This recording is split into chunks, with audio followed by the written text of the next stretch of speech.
Craig, got to work through here. Jeremy Howe didn't seem to finish the session.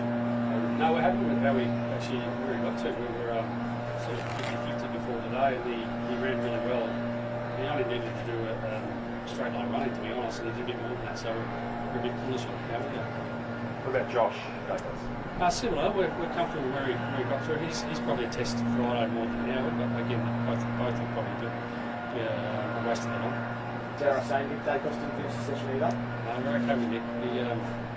He worked really hard in the game. Like it's amazing to see a young man work as hard as he did. You know, I know he cramped, and it's such an anomaly for Nick. We've never seen him cramp before. But when you look at his GPS in the first half, it was off the charts. I've never seen anyone run as hard for as long as he did in that first half. So we've got to protect him from himself sometimes. What are your thoughts on the conversation around him cramping that early in the game? Well, again, you look at the numbers, and you go, his high-speed running was like next level. Like no one in the competition would probably match that, based on, again, I don't have all that information, but on our own numbers. We look after the young ladies, just to work hard, and we'll see if we get to it. Again, it was the first time he's ever cramped, so we'll see. Toby Graham said on 360 last night he thought there was a clear athletic advantage to the Giants in the last 10 to 15 minutes of the game. How does that sit? Is that something you observed as well from the coach's box? How does that sit with you? Oh, look, clearly there's things that we didn't do well. Like we didn't handle the conditions anywhere near as good as what the Giants did. It was hot. We're going to realise and accept that we're playing games earlier in the year than we ever have, and then the summer's getting longer than potentially has been. So we're in a summer sport right now. And again, it looks like it's going to happen on Saturday. So, we weren't happy with the way we handled certain things in the game. Clearly, we weren't happy with how we played, more so than the handling the conditions. So, we got to work this week on things we can't control, but we've got to accept it's a lot hotter this time of year. Is there any fear you're not fit enough, Craig? No, zero fear.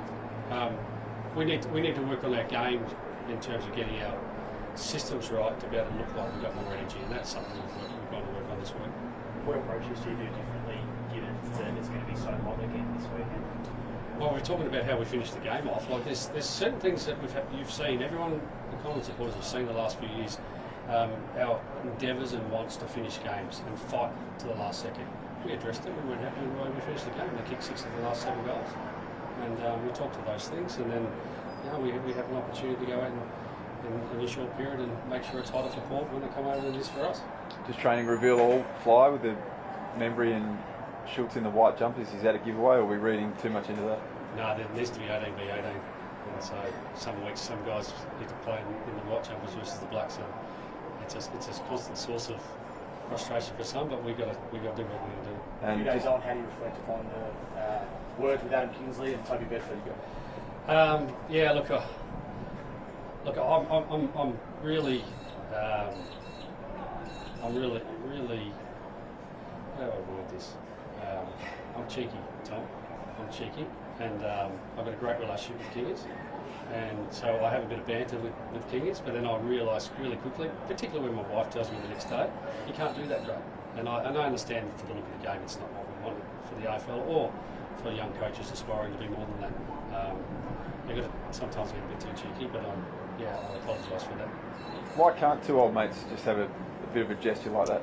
Because I don't think it's good for the game. For my little girl plays at Williamstown under 10s, and if her coach was doing that to the other under 10s, I'd be going, oh, come on, mate, what are you doing? So for that reason, I can be cheeky to him during the week, but I've got a responsibility for the game. If Max wants to perform in that area to bring up something from last year, is it just you protecting your players, or is? I'd love to protect our players, but again, there's a level of it in what's within the role model that I want to be. I stand here with great values and morals, and I want to represent us, our players, really, really well. There'll be a time in my life I won't be doing this, so I've got an opportunity for a broader reach now.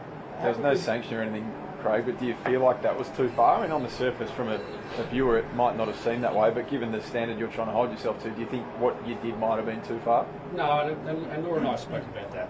And I apologise, Laura. I said, I know I've stepped over, but what was in the context was just 2 mates with great respect for each other. And but I understand where my stance in the game needs to be better than that. the AFL's issue though wasn't as much you and Kingsley, it was more you and Toby Bedford, wasn't it? So you step over the line and you said what did you say to Toby Bedford? I think I've made enough comments about that. I think we're good with that. I take responsibility for all my actions, and I'll be a good role model. What did Adam say? Looks like you must flex the muscles, and you set out pretty quick. He's a big Well, boy. I've got a great relationship, and I clearly haven't been in the gym for as long as he has. You spoke about you to get systems right. Specifically, what do you need to get right? Well, Tom, you need to watch because you'll see it pretty clearly. And we watch hours of footage to just dissect our game and analyse it. And our players saw it really quickly. It just was a screenshot for a couple of things. Have a look at this. What do you think? And then we get to work on those things. We trained really hard today, and again, the proof will be in the footy, and we step over in a couple of days' time. Saw Scott Pendlebury was first on the track today. Are you backing him to bounce back like the champion he's been? I think all of us are so proud of our performance. We dished up something we weren't really proud of on the weekend. There was moments of it. We won inside 50s. I don't know if you looked at that stat. We didn't connect well. We had enough scoring shots to put enough scorable pressure on. And so there's some certain elements of our game are there to be seen. But we're all proud of it.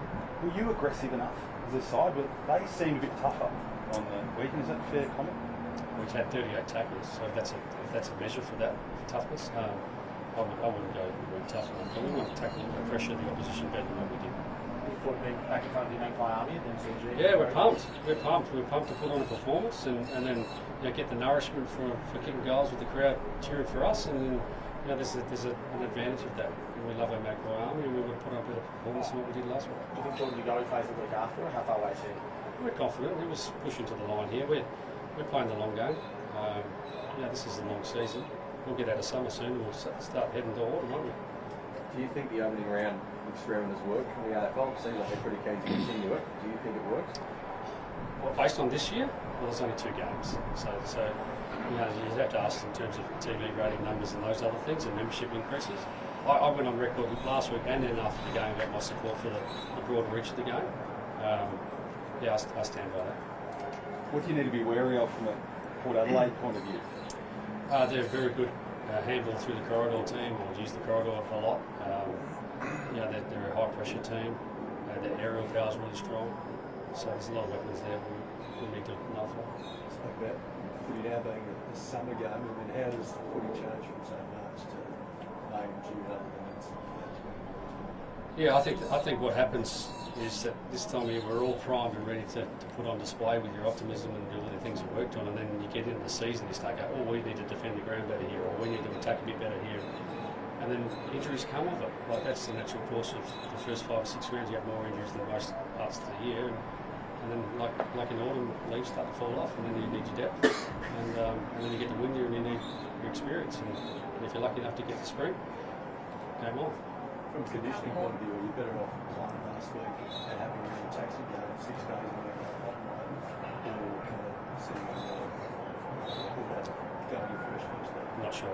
Let's just chat next week, huh? See one of your mentors standing here, champion in his own sport. Can you elaborate on that relationship a bit, Craig? Yeah, Trevor's been amazing for us. He's our leadership coach now, and then he's been reined in up at the Gold Coast, and we've been chatting every day trying to get him out of there, and finally got out, and it's great to see him, and he gives the whole group a lot of energy, including myself. Thanks. Thank you.